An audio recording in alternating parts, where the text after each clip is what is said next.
नमस्कार साथियों, गौरव ज्ञान धारा में आप सभी का स्वागत है। बहुत आनंद आ रहा है आप लोगों को इन क्लासेस से। रोज मैं कमेंट पढ़ता हूं, बहुत अच्छा लगता है कि हाँ, एक और अपना जो इनोवेशन है, नया इनिशिएटिव अपन लेकर आए हैं अलग तरीके से पढ़ाने का। आधी चीजें जो है चित्रों के माध्यम से याद कराने का, उस पर भी अच्छा रेस्पॉन्स विद्यार्थियों का मिल रहा है।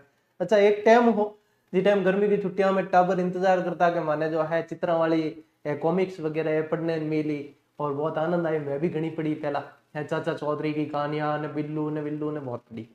अब टाइम देखो चेंज हुआ है। अब टाबर तो छोड़ो, टाबर रा माँ बाप इंतजार करे कि कद गौरव सर क्लास लेना आसी और ए सारी चीजें जो है माने विचित्र ने माध्यम में पढ़ा सी। तो अपने अंदर का बचपना कभी मरता नहीं है और मैं ऐसा सोचता हूँ कि मरना भी नहीं चाहिए। अपने अंदर का बचपन जिंदा रहना चाहिए। और ये नए तरीके से याद करने वाली चीजें हैं, बिल्कुल ही अलग तरीके से बैच चल रहा है। मैं ये चाहूंगा आप अपने 24 घंटे में से 1 घंटा जरूर निकालें। 40-45 मिनट की क्लास होती है और 15 मिनट वापस रिवीजन कर लोगे तो 1 घंटे में जो पढ़ाया है मैंने वो सारी चीजें याद कर लोगे। अच्छा, आज तो कहानियां भी बहुत सारी है।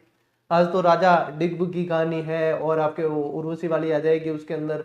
फिर आपके करनी माता की कहानी है, बहुत सारी कहानियां मैं बताऊंगा आपको बढ़िया तरीके से।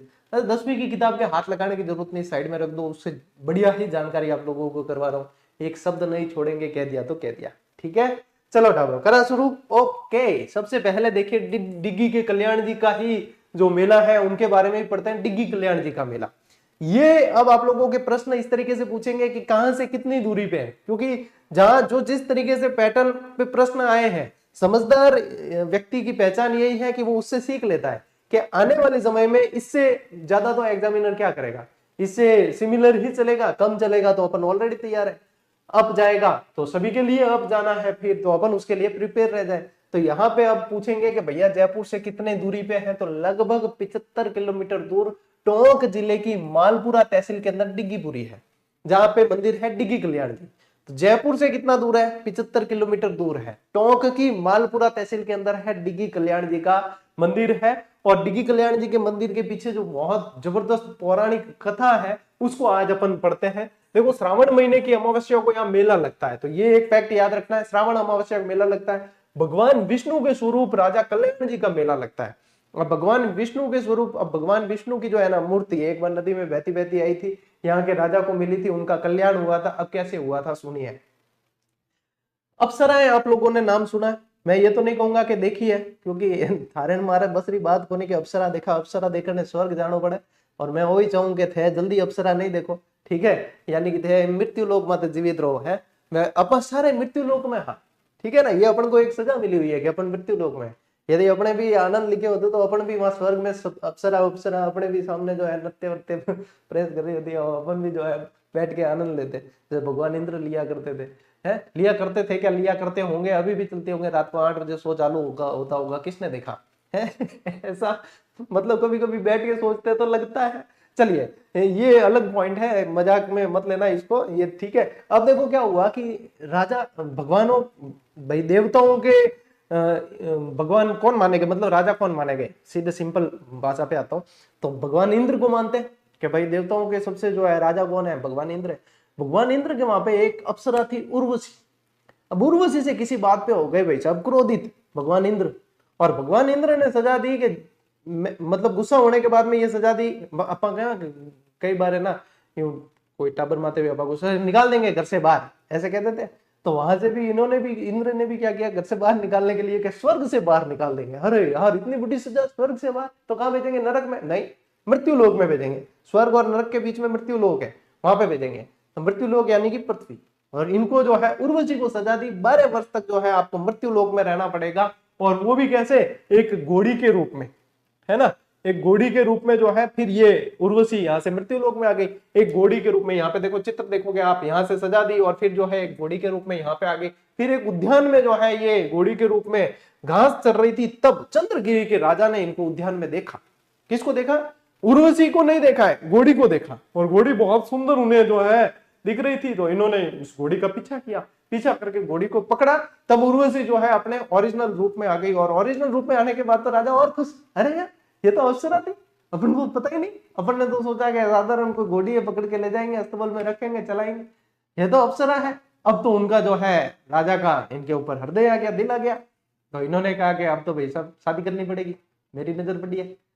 तो उर्वशी ने चेताया, उर्वशी ने कहा कि मुझे राजा इंद्र ने जो है यहाँ पे सजा के रूप में भेजा है, जैसे ही मेरी सजा पूरी हो जाएगी, दंड पूरा होगा, तो राजा इंद्र वापस लेने आएंगे। यूं मतलब यूं राजनीति रही जाए, ठीक है। तो राजा इंद्र वापस उर्वशी को लेने आएंगे, और उस समय यदि आप मुझे राजा इंद्र से नहीं बचा पाए, मैं अभी तो आपके साथ में आने को तैयार हूं, लेकिन उस समय राजा इंद्र से नहीं बचा पाए तो फिर मैं आपको श्राप दूंगी। ऐसा क्या, 12 साल बाद हुई ना, 12 साल में देखा, हमारा तो चला, तो फिर लेके चले गए। जब समय पूरा हुआ तो राजा इंद्र आते हैं, इंद्र से जो है ये विरोध करते हैं, यहाँ के डिगीपुर के ये राजा जो है ये विरोध करते हैं चंद्रगिरी के। तो इंद्र भगवान भी मतलब एकदम जीत नहीं सके, पास विष्णु भगवान हेल्प लेनी पड़ी। चंद्र मेरे तो जीती जे कौन, विष्णु भगवान ने हेल्प करी, और तब जाके जो है ये यहाँ के राजा को पराजित किया और उर्वशी को ले जाने लगे। उर्वशी को ले जाए तब उर्वशी ने श्राप दिया कि याद आया वो कथन जब मैंने कहा था कि कारण क्या है, ठीक है, कथन और कारण के सवाल आ रहे हैं, तो वो कथन याद करो कि कारण ये है कि अब मैं आपको श्राप दूंगी क्योंकि कारण सिद्ध हो चुका है अब, ठीक है, सही व्याख्या कर रहा है। तो यहाँ पे कि फिर वो इनको श्राप देती है कि कोढ़ी होने का श्राप देती है, कोढ़ का श्राप दे देती है। अब कोढ़ का श्राप दे देती है, अब राजा की तो कोई गलती नहीं है, तो यहाँ पे तो गई, इन्होंने तो एक तरीके से इनके हेल्प की, उद्धार किया। तो फिर बाद में भगवान विष्णु को दया आती है, भगवान विष्णु जी को दया आती है, और विष्णु जी कहते हैं कि कोई बात नहीं, इसने श्राप दिया, तुम्हारा ये श्राप उस समय उतर जाएगा जब तुम्हें एक बार नदी के अंदर जो है मेरी मूर्ति बहते हुए आती दिखेगी, उस मूर्ति से जो है आप संपर्क करोगे जैसे ही, तो आपका जो है ये श्राप मिट जाएगा। और जब फिर ऐसा इंसिडेंट हुआ तब वहीं पे कल्याण जी का मंदिर बनाया, यानी विष्णु भगवान की मूर्ति स्थापित की गई, और वो डिग्गी कल्याण जी मंदिर, यानी डिग्गी के राजा का जो है कल्याण किया था, इसलिए डिग्गी कल्याण जी मंदिर बना। अब इतनी जो है व्यवस्थित तरीके को कौन दे रखी, आरबीएससी की किताब में जितनी मैथान ने इंटरेस्ट सुनाई है, क्योंकि मैथान की हो ना इंटरेस्ट आई तो अपने आप से याद हो जाए। अब बेटा नोट्स मेकिंग पैटर्न, और देख लो चित्र पांचवी, देखो यहाँ से जो है ये श्राप दिया है, ये उद्यान में चल रही थी, ये यहाँ पे पीछा किया है, यहाँ पे जो है प्रकट होगी उर्वशी के रूप में, अप्सरा के रूप में, ठीक। चलिए अब देखिए, जनश्रुति पौराणिक कथा है, इंद्र का शाप और उर्वशी का पृथ्वी पर आना। इंद्र ने अपने दरबार की अप्सरा उर्वशी को क्रोधित होकर 12 वर्ष के लिए मृत्यु लोक पृथ्वी पर रहने का दंड दिया। पृथ्वी पर आकर उर्वशी चंद्रगिरी के राजा के उद्यान में घोड़ी का रूप धारण करके रात भर चरा करती थी। एक दिन चंद्रगिरी के राजा ने पीछा करके उस घोड़ी को पकड़ लिया, जिसके बाद घोड़ी ने वापस सुंदरी यानी कि उर्वशी का रूप, देखो मतलब चित्र भी एआई ने कितने तगड़े बनाए भाई साहब, वास्तव में अप्सरा का ही चित्र डाला है। यदि आप ध्यान से देखोगे तो वास्तव में ऐसा लगता है जैसे अप्सरा का ही चित्र डाला है, बताऊं, ठीक है। ये देखो देखो कैसा ये पूरी स्टोरी। अब बताइए इतना शानदार तरीके से पढ़ना कितना सीधी दिमाग में है, कई जना तो कंटेंट याद कौन है, खाली उर्वशी याद रही, तो कंटेंट पे फोकस करना, उर्वशी पे नहीं, लक्ष्य से ध्यान भटकना नहीं चाहिए, ठीक है। आगे बढ़ते हैं। अब देखिए राजा डिग्व उर्वशी पर, अरे भाई साहब क्या हो रही है, उर्वशी प्रभाव पड़ा है क्या। राजा डिग्व जो है उर्वशी पर मोहित हो गए और उसे अपने महल में ले जाने के लिए आतुर हुए। उर्वशी ने महल में चलने पर एक शर्त रखी, क्या भाई साहब दंड समाप्त होने पर इंद्र भगवान आएंगे मुझे लेने, तब राजा उसकी रक्षा करनी होगी राजा को, यदि रक्षा नहीं करे तो साफ दे दूंगी। दंड की अवधि समाप्त होने पर इंद्र उर्वशी को लेने मृत्यु लोक आ गए। मुझे याद भी कितो रखता, पांचों रिमाइंडर गाले के 12 वर्ष पूरा हो रही है, पांच लेवन जाना, यूं नहीं कि एक अप्सरा कम ही रह जाए, सजा दी तो दी, कोई बात नहीं। राजा डिग्व ने इंद्र का विरोध किया, लेकिन इंद्र ने भगवान विष्णु की सहायता से राजा डिग्व को युद्ध में हरा दिया और उर्वशी को अपने साथ में ले गए। अब देखिए ये रही स्टोरी, राजा को ले गए, यहाँ पे इन्होंने उर्वशी को ले गए, यहाँ पे बात की, और फिर बाद में क्या हुआ कि ये ऐरावत हाथी था इनका, पता है ना, ऐरावत को लेकर राजा इंद्र जो है आते हैं, इन्होंने विरोध किया, फिर बाद में भगवान विष्णु उसकी सहायता से जो है ये डिग्व को हरा देते हैं यहाँ के राजा को, और फिर बाद में भगवान विष्णु इनका जो है उद्धार करते हैं, भगवान विष्णु इनका उद्धार करते हैं। अब देखो उर्वशी को साथ ले गए, आगे स्टोरी बाकी है, मैथान बता दी, इनको मतलब नहीं है, स्क्रीनशॉट लो। फिर देखो शर्त हारने के कारण उर्वशी ने राजा डिग्व को कोढ़ी यानी कुष्ठ रोगी बनने का श्राप दे दिया। भगवान विष्णु को राजा डिग्व पे दया आई और उन्होंने राजा को कुष्ठ रोग से मुक्ति का उपाय बताया। विष्णु जी ने कहा कुछ समय बाद उनकी प्रतिमा पास के समुद्रों में बहती हुई आएगी, जिसके दर्शन मात्र से राजा का रोग जो है वो ठीक हो जाएगा। समय बीतने पर वह प्रतिमा समुद्रों में बहकर आई और उसके दर्शन करते ही राजा का कुष्ठ रोग पूरी तरह ठीक हो गया। मंदिर के नाम का कारण क्या था, चूंकि भगवान विष्णु ने राजा डिग्व का कुष्ठ रोग ठीक किया था, इनका कल्याण किया था, इसीलिए इस मंदिर का नाम क्या है, कल्याण मंदिर। देखो ये पूरी स्टोरी आप लोगों के सामने चित्रित। तो यहाँ पे फिर क्या बनाया, कल्याण मंदिर बनाया। इनका देखो कोड हो गया था, इनके शरीर पे दिख रहा है आपको, देखो कोड हो गया है, और बाद में कोड ठीक कर दिया तो कल्याण मंदिर बनाया है इन्होंने। ठीक है, यह है उर्वशी का सांप और कुष्ठ रोग निवारण की कहानी। आनंद आयोग नहीं, मजा आयो? ठीक है, चलो फोन पे नंबर देता हूं, मजा आया तो। ठीक है, चलो नहीं स्क्रीनशॉट लो, बढ़ा आगे। ठीक, चलिए अब चलते हैं श्री महावीर जी करौली। एक एक स्थान बढ़िया तरीके से पढ़ा देखा, और 10वीं क्लास में एक चैप्टर भी है पर्यटन स्थल भी, इनमें बहुत मजे पढ़ा, क्योंकि वो तो मतलब ऐसा है राजस्थान भ्रमण करने जैसा है। अब ध्यान है, गर्मी की छुट्टियां हैं, पड़ोसी जाए घूमने, अगर पड़ोसी अगर घूमने जाए तो भी स्टेटस लगाए है, अपार छाती माथे हाथ लोटाए लोटाए, तो यही खातिर अपा इन माध्यम घूमला।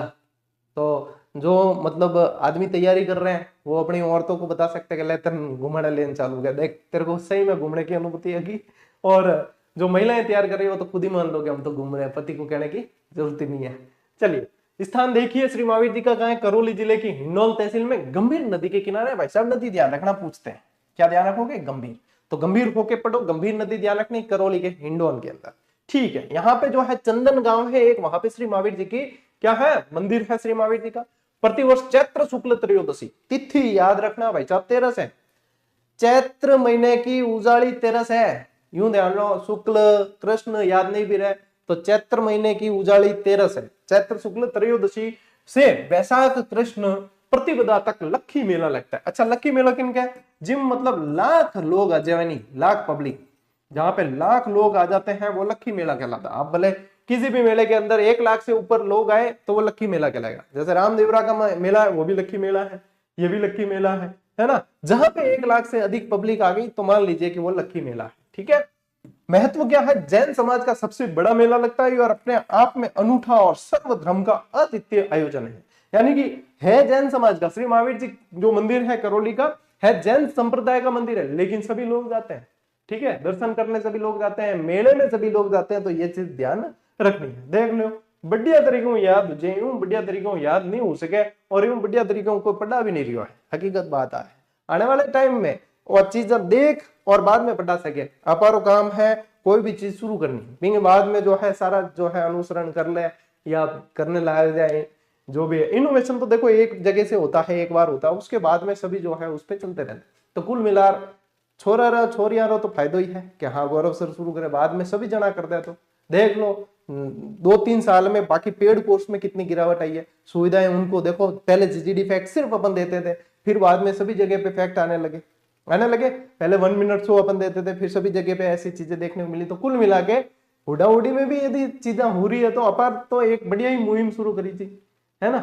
जीवन देख जो है बच्चा तो फायदो हुए, बस अपार उद्देश्य वही है, अलग जगानी लो स्क्रीनशॉट लो। मन कई बार लगे कि जो है सब संप्रदाय की स्थापना करी नहीं, आपा भी एक संप्रदाय की स्थापना करता, गौरव ज्ञान धारा संप्रदाय। आने वाला 100-200 साल बाद में कोई पढ़ाए कि एक व्यक्ति ऐसा भी आया रोज रोज कहता मैं फ्री पढ़ाता हूँ फ्री पढ़ाता हूँ, लेकिन पढ़ाता भी फ्री था, कहता भी था फ्री पढ़ाता। फिर बाद में एक दिन उन्हें लगा कि एक संप्रदाय की स्थापना करनी चाहिए। उनके अनुयायी पूरे राजस्थान नहीं भारतवर्ष में थे, कई अनुयायी तो उनके विदेश में भी रहकर अध्ययन करते थे, और उनके ग्रंथ जो है जीजीडी की पुस्तकें बहुत चलती थी। बाकी महाराजों ने तो क्या कम किताबें लिखी है और इन्होंने तो मतलब 150-200 ग्रंथ लिखे, और उनको पढ़ के जो है कई लोगों का उद्धार हुआ। और इस तरीके से मतलब पूरा एक संप्रदाय स्थापित करा, अपवाड़ मसालो पूरा है करदा के एक संप्रदाय को स्थापना करदा के। संप्रदाय रो नाम बतायो थे कि की संप्रदाय री स्थापना कर चलो बंडोर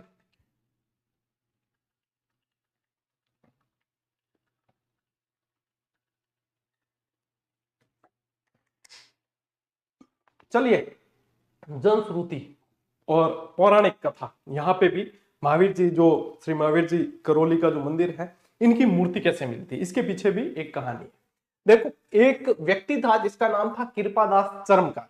कृपादास नामक एक चर्मकार एक टीले पर अपने पशु चराया करता था। वर्तमान में यह टीला उसी नाम से जाना जाता है।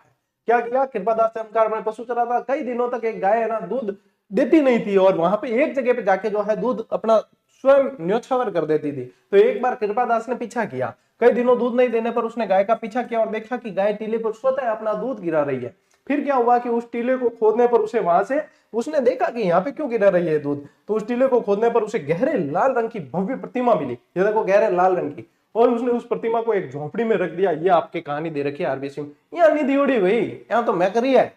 ठीक है, कि आपने भाईडा पढ़े सारा सारा आने में बहुत इंटरेस्ट आना चीजें जल्दी है जो है याद हुई चीजें सीधी, तो ये देख लो कॉमिक्स वर्जन, ठीक है, इस तरीके से याद करनी है। अब आओ अपने यहाँ पे कहानी पे कि गाय का रहस्य क्या था। गाय कहीं दूध नहीं देती थी तो पीछा करने पर क्या है वो अपना दूध स्वयं गिरा देती थी, खोदने पर लाल रंग की भव्य प्रतिमा झोपड़ी के अंदर रख दी, बस होगी। चीजें बहुत आसान है, करने वालों चीजें क्रिएटिविटी में याद हो जाए।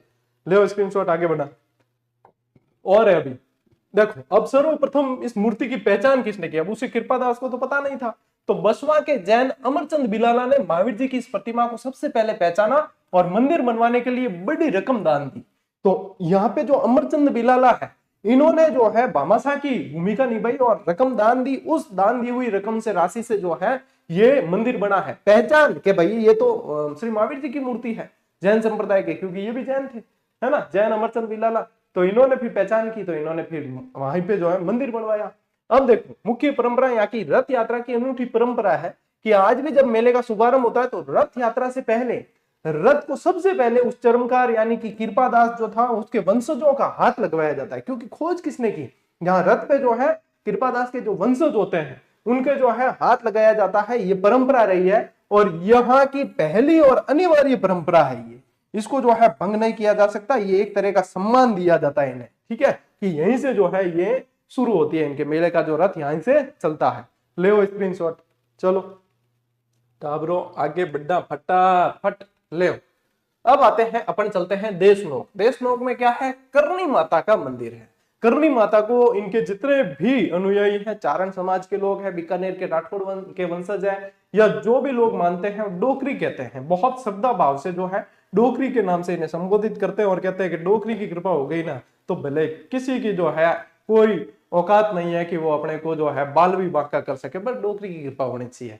तो मेरे भी जितना टावर है जीडी पढ़े वहां मात्र डोकरी कृपा हो जाए, बस वही मैं अर्ज करा। बीकानेर जिले की नोखा तहसील में देशनोक में मंदिर स्थित है और करनी माता बीकानेर के राठौड़ राजघराने की कुल देवी है। इन्हें इस मंदिर को जो है चूहे वाला मंदिर कहा जाता है। क्यों कहा जाता है, क्योंकि यहाँ पे आप देखोगे ना असंख्य चूहे नजर आते हैं। न तो चूहे किसी को नुकसान पहुंचाते हैं और न किसी पे ऐसे नहीं कि लोगों पे चढ़ा चढ़ी या कुछ भी नहीं, कोई भी नहीं, अपने मस्ती मस्त रहते हैं, प्रसाद खाते हैं। और साइड आप देखोगे तो इतने चूहे देखने को मिलते हैं जिसका मतलब आप अनुमान भी नहीं लगा सकते। अब इसके पीछे भी एक कहानी है। कहानी यह है कि एक बार क्या हुआ, करनी माता के एक दत्तक पुत्र थे जिनका नाम था लाखन जी, लक्ष्मण जी कहते, लाखन जी कहते। तो एक बार वो यहाँ की जो है कोलायत झील है ना बीकानेर के अंदर, कोलायत झील के अंदर डूबकर उनकी जो है मृत्यु हो गई थी, गिर गए और डूब के उनकी मृत्यु हो गई। तो यमराज जो है मृत्यु होने के बाद में लेने आते हैं, किन्हें, लाखन जी की आत्मा को लेने आते हैं। तो बाद में करनी माता जो है जिद पे अड़ जाती है कि मैं लाखन जी ले जाने नहीं दूंगा। तो यमराज कहते हैं कि ये तो प्रकृति का नियम है, ये तो नियम आप नहीं तोड़ सकते, मुझे इन्हें ले जाना ही पड़ेगा। तो करनी माता कहती है आपको चाहे नियम बदलने पड़े लेकिन मैं लाखन जी को ले जाने नहीं दूंगी। और करनी माता अपनी शक्ति से उन्हें वापस जो है जीवित करती है। तब यमराज कहते हैं कि आप नियम तोड़ रहे हो तो फिर आपके जो भी वंशज होंगे उनको नियम विरुद्ध जो है यहाँ पे यमलोक में आने की परमिशन नहीं दी जाएगी। तो करनी माता ने कहा कोई बात नहीं, हम जो है यहीं पे हमारे जैसा भी होगा कर लेंगे व्यवस्था। तो उस दिन के बाद से कहते हैं कि करनी माता के जितने भी वंशज हुए हैं वो चूहे बनकर यहीं पे मंदिर में निवास करते हैं। और कहते हैं कि जब चूहे की वापस मृत्यु होती है तब उन्हें वापस इंसान का रूप मिलता है। ऐसी पौराणिक लोक कथाएं हैं, ठीक है। तो ये चीज आपको ध्यान रखनी है, ठीक। उपनाम देखिए, ये मंदिर चूहों के मंदिर के नाम से विश्व भर में प्रसिद्ध है और यहाँ चूहे बिना किसी डर के लोगों के बीच स्वतंत्र घूमते हैं, लोग भी बिना किसी डर के यहाँ पे जाते हैं। यहाँ प्रतिवर्ष चैत्र और अश्विन दोनों नवरात्रों के अंदर मेला लगता है, भव्य मेला लगता है। ले स्क्रीनशॉट देखो कितना शानदार तरीके से आप यहाँ पे देखो, वास्तव में कितनी जबरदस्त इमेज आई है। ऐसा लगता है कि पढ़ते ही जाए, ये क्लास जो है ऐसी तो मतलब मैराथन होनी चाहिए। अच्छा एक चीज करा आप बाद में, एक चीज बाद में आकर के क्लास मतलब यूं कोई एग्जाम वगैरह पढ़े आए ना जना आलो पाछो रिवीजन करा ई माध्यम रैपिड गति हूं, ठीक है। बी टाइम जो है 4 घंटा 6 घंटा 8 घंटा पहले रैपिड गति हूं पूरा रिवीजन करना, कल्चर रो करना, हिस्ट्री रो करना, क्योंकि स्लाइड्स तो अपनी बनी रही है। और जब जो है आनंद के साथ में और साथ साथ में ऑब्जेक्टिव प्रश्न वगैरह शामिल करके और फिर जो है आपके ऐसी मैराथन वगैरह लेंगे। अभी सेकंड ग्रेड की वैसे 2-4 मैराथन मैं लेने वाला हूं, उसकी तैयारी चल रही है, ठीक है। वो ऑब्जेक्टिव वाली लेंगे बहुत जल्दी। स्क्रीनशॉट लो अभी।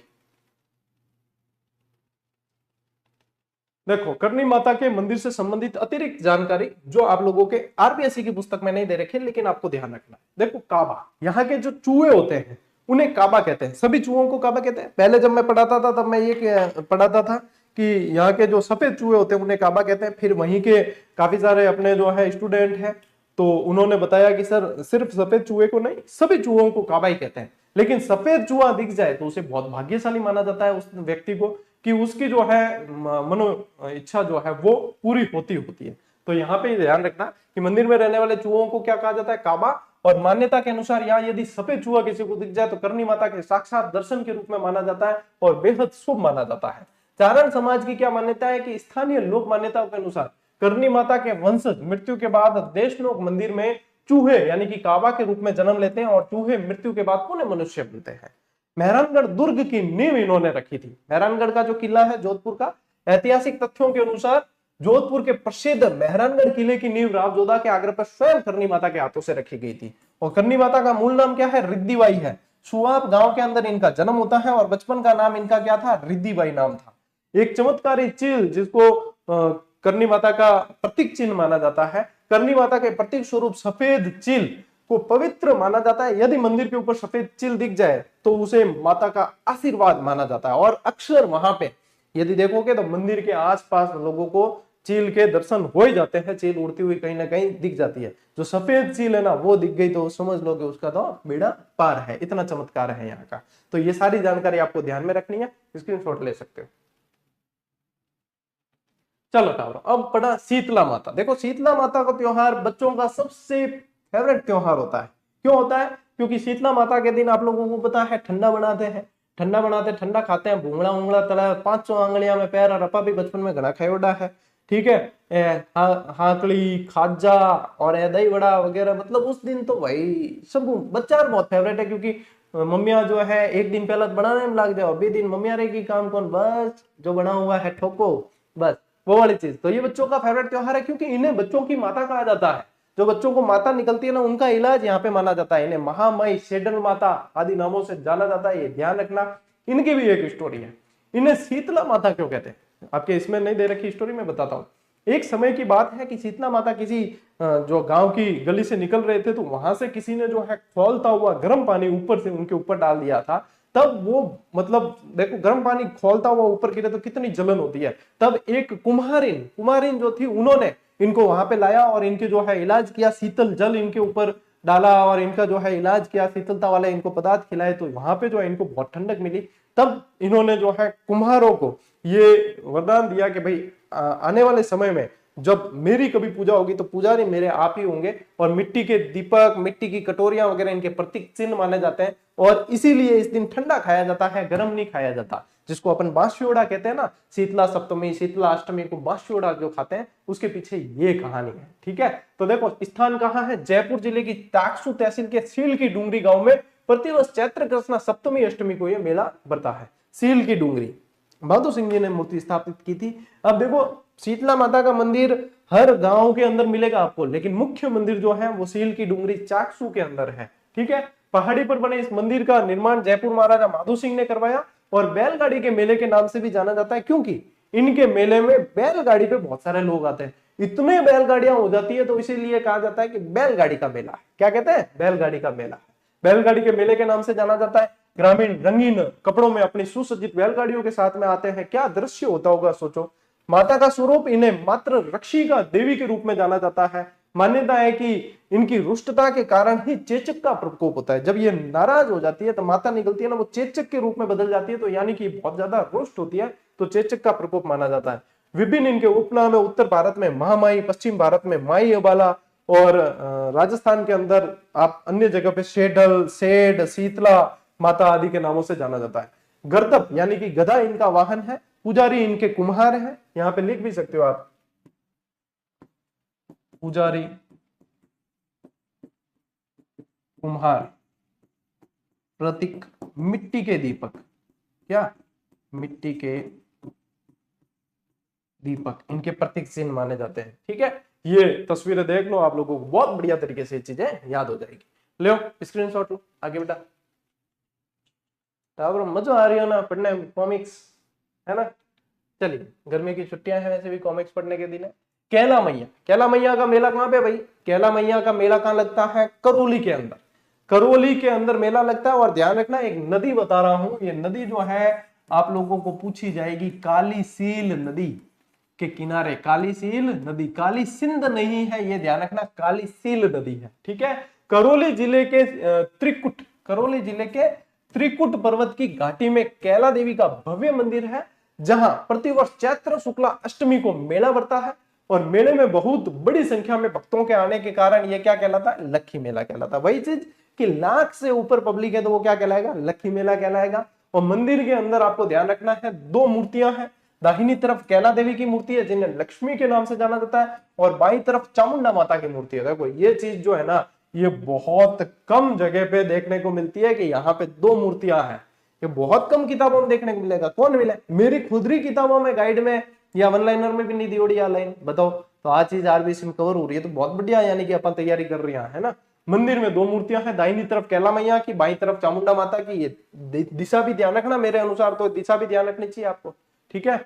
लांगुरिया मंदिर क्यों कहा जाता है? क्योंकि कैला देवी के मंदिर के ठीक सामने हनुमान जी का मंदिर भी है, और जिन्हें स्थानीय भाषा में लोग क्या कहते हैं? लांगुरिया कहते हैं। स्थानीय भाषा में हनुमान जी का मंदिर है ना, हनुमान जी का मंदिर है, और पास में ही अंजनी माता का भी मंदिर है।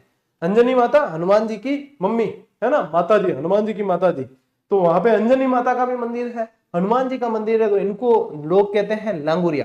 तो यहाँ पे जो है आपको ध्यान रखना है, लांगुरिया गीत और भुटकन नृत्य ये भी प्रसिद्ध है, ठीक है। क्या ध्यान रखोगे?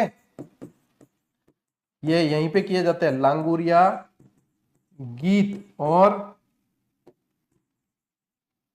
भुटकन नृत्य, ठीक है, ये भी यहीं पे किए जाते हैं, ये ध्यान रखना है। अब देखो पौराणिक लोक कथा इसमें भी, जब कंस ने वासुदेव और देवकी को कारागृह में डाल दिया था, तब देवकी ने एक बालिका को जन्म दिया था। देवकी ने क्या किया? एक बालिका को जन्म दिया था। और कंस ने जब उस नवजात बालिका को मारना चाहा तो वह हाथ से छूटकर, अब यहाँ पे देखो ये कहानी यहाँ ऐसे दे रखी है ना कि यहाँ पे जो है ये बालिका को जन्म दिया, देवकी ने जन्म दिया, ऐसा मतलब कहानी यहाँ पे ऐसे लिखी हुई है। लेकिन आपको पता है कृष्ण भगवान का जन्म हो गया था, तो वासुदेव जो है उन्हें गोकुल वहां पे लेके गए थे, और वहीं से जो बालिका को लेकर आए थे, तब जब कंस आया मारने, तो वो जो है महामाया का रूप था, तो वो भविष्यवाणी होती है कि भाई तेरा तो काल जन्म ले चुका है, और वहां पे वो जो है लालन पालन उसका हो रहा है, वो वहां पल रहा है, बढ़ रहा है। तो यानी ये एक्सचेंज हुआ था उस टाइम, वो है यहाँ पे स्टोरी में आपके सीधा ये बताया, मैंने मेन स्टोरी आपको बता दी है, ठीक है। तो वह हाथ से छूटकर आकाश में चली गई, वहीं योग माया की पृथ्वी पर अवतरित हुई और कैला देवी के नाम से प्रसिद्ध हुई है, ठीक है। ये ध्यान रखना आपको, कंस के हाथ से छूटकर आकाश में उड़ती बालिका योग माया, ठीक है। और वहीं से इन्होंने फिर घोषणा की थी, ऐसी आकाशवाणी हुई थी। तो ये पौराणिक कथा है कि कैला देवी को है ना योग माया का अवतार माना जाता है। कुल मिला के इस स्टोरी के पीछे ये लॉजिक है। चलिए स्क्रीनशॉट लो। ओके, अब बढ़ते हैं कपिल मुनि का मेला। कपिल मुनि का मेला है कहां? जब नाम आ जाए सामने तो सीधा आना चाहिए दिमाग में कि बीकानेर के अंदर लगता है, और बीकानेर की भी कोलायत झील, ठीक है।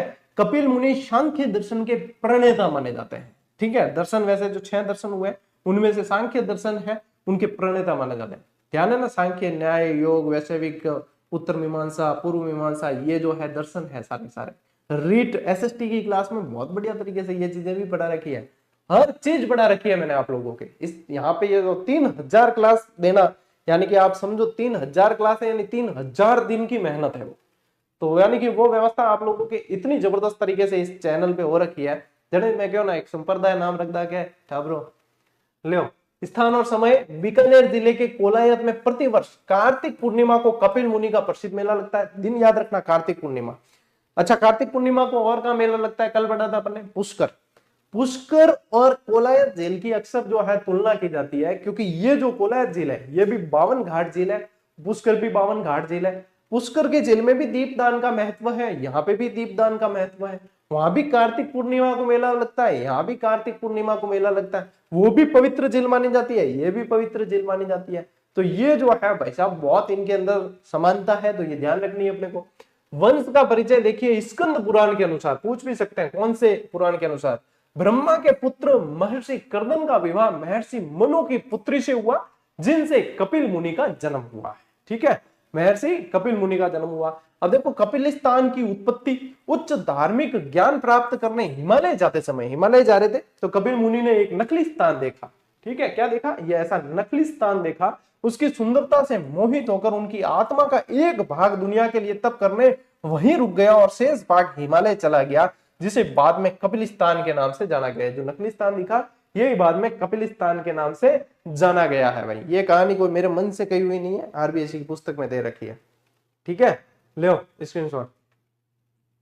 देखिए अब देवताओं की ईर्ष्या और पुनः खोज। समयांतर पर यह ध्यान रखना है कि इस स्थान को देवताओं ने ईर्ष्यावश रेगिस्तान में छिपा दिया था। ठीक है, रेगिस्तान में छिपा दिया, जिसे बाद में शिव पार्वती के पुत्र स्कंद देव ने दुखी मानवता की सहायता के लिए फिर से खोज निकाला था। देवताओं को क्या नकलिस्तान से कपिलिस्तान इतना जबरदस्त बना दिया इन्होंने कि देवताओं को ईर्ष्या होने लगी, तो उन्होंने इसको रेगिस्तान के अंदर छिपा दिया, जो बीकानेर और कोलायत पड़ता है, रेगिस्तान के अंदर छिपा दिया था। और यहाँ पे ध्यान रखना है कि धार्मिक महत्व क्या है। यहाँ स्थित पवित्र झील में स्नान करने का अत्यधिक महत्व माना जाता है, जिससे भक्तों के सारे पाप कट जाते हैं।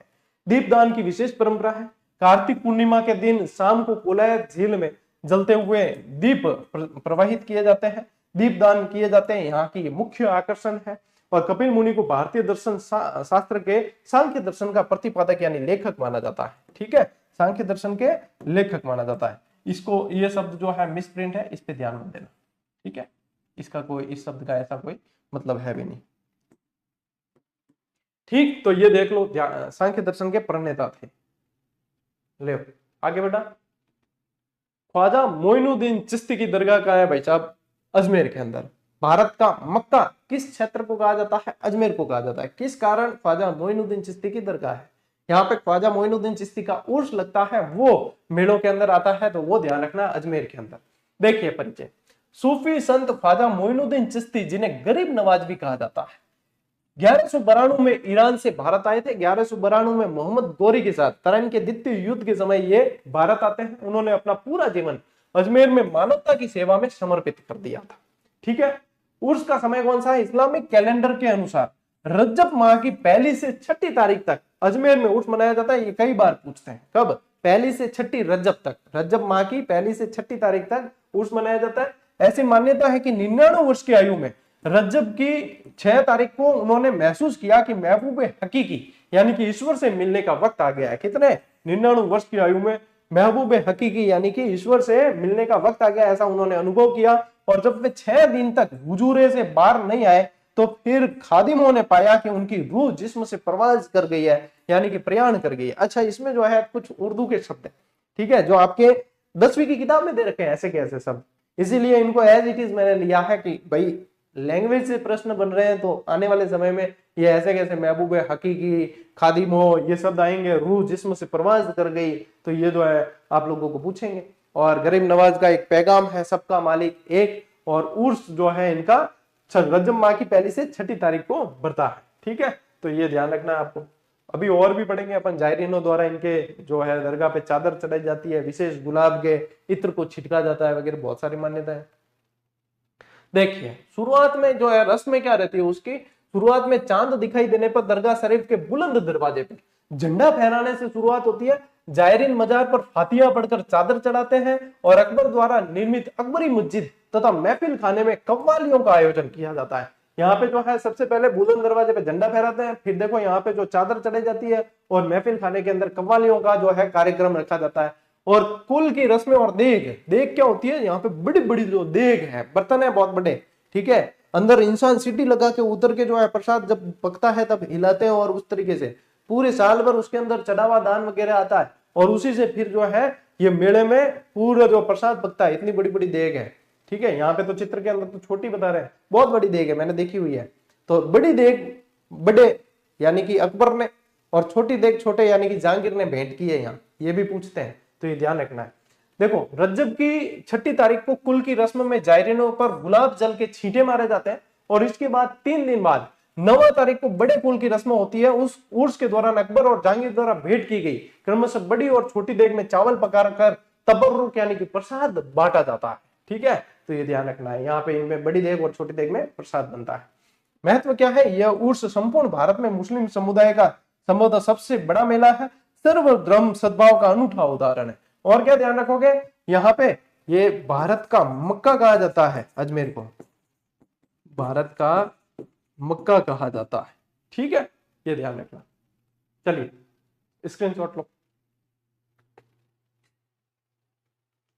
अब देखो गलियाकोट का उर्स डूंगरपुर के अंदर दाऊदी बोहरा संप्रदाय, ये याद रखना है कि डूंगरपुर का गलियाकोट का उर्स भी बहुत ज्यादा प्रसिद्ध है, बहुत ज्यादा प्रश्न बनने की संभावना रहती है। तो क्या ध्यान रखेंगे, डूंगरपुर जिले की सागवाड़ा तहसील में गलियाकोट कस्बे के अंदर संत सैयद फखरुद्दीन की मजार स्थित है और यह स्थान दाऊदी बोहरा संप्रदाय की आस्था का प्रमुख केंद्र है। इसीलिए जो मजार ए फकरी भी कहा जाता है, क्योंकि किसकी मजार है, फखरुद्दीन की है, तो मजार ए फकरी के नाम से भी जाना जाता है। भाई साहब वो प्रश्न बड़ा सीधा सीधा, ठीक है, वो प्रश्न बड़ा, देखो मजार ए फकरी गलियाकोट की, ठीक है, तो ये ध्यान रखना है। अब देखो प्रतिवर्ष मुहर्रम की 27वीं तारीख को यहाँ उर्स का आयोजन होता है। ये चीजें पूछी जाती है, जैसे कि ख्वाजा मोइनुद्दीन चिश्ती का उर्स कब है, रजब माह की पहली से छठी। यहाँ पे इनका कब है, मुहर्रम की 27वीं तारीख को है, जिसके मौके पर मजार शरीफ को फूलों से सजाया जाता है और दीपक प्रज्वलित किए जाते हैं। धार्मिक गतिविधियों के अंदर इस पावन अवसर पर यहाँ सामूहिक इबादत की जाती है, कुरान शरीफ का पाठ किया जाता है। देखो सामूहिक इबादत, कुरान शरीफ का पाठ, दीप प्रज्वलित किए जाते हैं, ये सारी चीजें ले भाई स्क्रीनशॉट। गलियाकोट के अंदर क्या है, मजार फकरी, यानी कि संत सैयद फखरुद्दीन की मजार है, जो गलियाकोट का उर्स बहुत प्रसिद्ध है। अब आगे बढ़ते हैं, बेणेश्वर का मेला, ये भी कहाँ है, ये भी डूंगरपुर के अंदर। नवटापुरा या नवादपुरा जो है एक तहसील है वहां की, एक स्थान है वहां का, वहां के अंदर जो है ये नवादपुरा तो गांव है, आसपुर तहसील है, ठीक है, आसपुर तहसील है और नवादपुरा नवटापुरा जो है गांव है। वहां पे ये उर्स क्या है, ये मेला भरता है, बेणेश्वर का मेला है। अच्छा, उर्स तो गलियाकोट वाला है, वो दाऊदी बोहरा संप्रदाय, ये यहाँ पे तो लिखा हुआ नहीं है ना, तो यहाँ पे लिख लेना, क्योंकि ये 10वीं की किताब में नहीं दे रखा, यहाँ पे लिख देना दाऊदी बोहरा संप्रदाय, ये ध्यान रखना।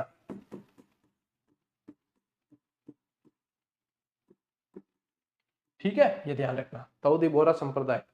ठीक है, अब देखिए यहाँ बेणेश्वर का जो मेला है, ये माघ पूर्णिमा और शिवरात्रि, ये ध्यान रखना है आपने को। डूंगरपुर जिले की आसपुर तहसील के नवादपुरा गांव के अंदर ये बढ़ता है, ठीक है, माघ पूर्णिमा और शिवरात्रि दोनों ध्यान रखना है। और यहाँ पे नवादपुरा यानी नवतापुरा गांव के अंदर बढ़ता है। महत्व क्या है, इसे राजस्थान के आदिवासियों का कुंभ कहा जाता है। अच्छा, डूंगरपुर, बांसवाड़ा, बारा वगैरह यहाँ पे देखोगे आप तो अपने जो है मूल निवासी भाई बहन बहुत ज्यादा है। तो ये डूंगरपुर वाला बेणेश्वर मेला जो है वो आदिवासियों का कुंभ कहलाता है, जिसमें आदिवासी संस्कृति के तमाम रंग दिखाई देते हैं। अच्छा, यहाँ का जो शिवलिंग है वो 5 भागों में बटा हुआ है, खंडित शिवलिंग है जिसकी पूजा होती है। और ये ऐसा शिवलिंग है जो स्वयंभू है, यानी कि खुद प्रकट हुआ है जमीन से, तो स्वयंभू शिवलिंग है।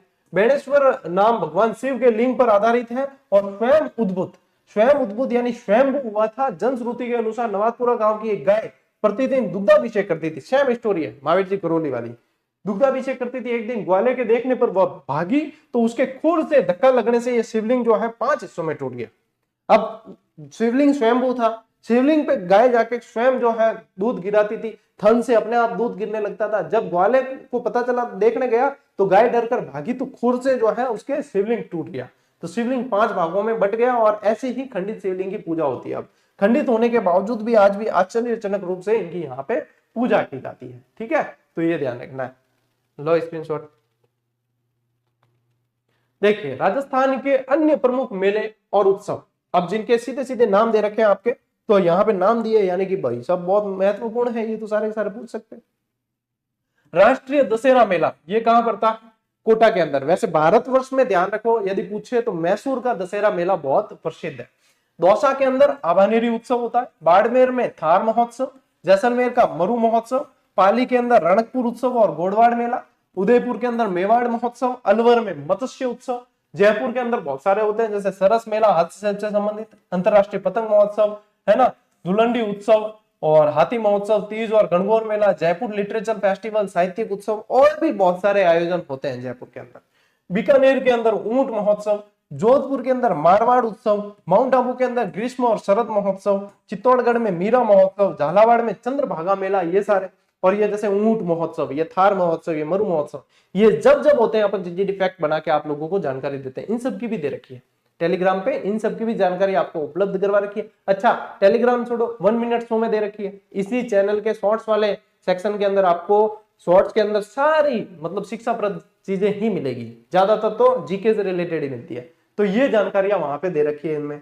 खलगाड़ी माता का गर्दभ मेला, ये भी भाई साहब बहुत इंपॉर्टेंट है और इससे प्रश्न बन भी चुका है। भावगढ़ बंधिया वाला मेला ये, ठीक है। जयपुर के पास भावगढ़ बंधिया गांव में आयोजित होने वाले इस मेले में केवल गधों और खच्चरों का व्यापार होता है। और इस मेले की विशेषता है कि यहाँ पे फीता काटने कोई मंत्री या नेता आते नहीं है। क्यों? क्योंकि इंसल्ट हो जाए, को पूछ ले कर जाओ के बेटे गद्दों रे मेला में जाओ, गद्दे रे मेला में फीता काटो, तो इसलिए यहाँ पे कोई भी नेता और मंत्री फीता काटने नहीं आते हैं शुरुआत में। इसकी शुरुआत 500 वर्ष पहले कछवाओं ने चंद्रा मीना को युद्ध में हराने की खुशी में इसकी शुरुआत की थी। अब देखो जयपुर के अंदर कछवाओं और मीनाओं के अंदर प्रारंभ से संघर्ष चला है। अपन ने राजवंश का इतिहास पढ़ा, उसमें देखा है। तो इन्होंने जब यहाँ पे जो है 500 वर्ष पहले कछवाओं ने चंद्रा मीना को हराया था, तो वहां पे खुशी जाहिर करने के लिए इस मेले की शुरुआत की थी। आज की तारीख के अंदर यहाँ पे खच्चर और गधे की सबसे ज्यादा बिक्री होती है, इसलिए इसे गर्दभ मेले के नाम से भी जाना जाता है। ठीक है, चलो ले स्क्रीनशॉट। और इसी के साथ आपकी दमदमाती चमचमाती चित्रात्मक क्लास जो है पूरी हुई। ठीक है, अपन हड़प्पा संस्कृति में जी रहे हैं ऐसा लगता है। क्यों? हड़प्पा संस्कृति के अंदर भाव चित्रात्मक शैली चलती थी। तो एक तरफ मैंने भाव लिखे हैं सारे के सारे कि किस तरीके से कंटेंट है, एक तरफ सारे के सारे चित्र हैं, तो एक तरीके से अपनी भी भाव चित्रात्मक होगी है। और भाई साहब ये किताब जैसे ही चैप्टर पढ़ रहे हो इसके अंदर जाके अभ्यास करो। ये वह किताब है जो आपको ये बताती है कि आरबीएससी से आने वाले और प्रश्न कैसे बनेंगे, या कंटेंट जो दे रखा है जो अपन ने क्लास में भी पढ़ा, इनसे प्रश्न कैसे बनेंगे, इनके ऑप्शन कैसे बनेंगे, इनके अंदर और व्याख्या क्या हो सकती है, इनसे रिलेटेड चीजें क्या हो सकती हो। 2026 की सबसे डिमांडिंग, सबसे चर्चित और सबसे गुणवत्ता वाली किताब यही है। और ये चीज साबित हो चुकी है।